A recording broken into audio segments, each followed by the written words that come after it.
کلمہ پڑھتے ہی حضرت عمر نے فرمایا یا رسول اللہ جب آپ سچے، قرآن سچا، اسلام سچا، تو چھپ کے نماز پڑھنے کا کیا مطلب ہے؟ فرمایا ابھی تعداد ہی کوئی نہیں، 40 تو مسلمان ہیں۔ عرض کی حضور مہربانی کریں نا، آپ صرف اجازت دیں۔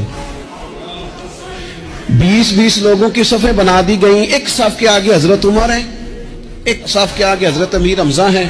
جناب عمر کہنے لگے چونکہ آپ اللہ کے رسول ہیں تو لہذا نماز بھی آج اللہ کے گھر میں پڑھی جائے گی۔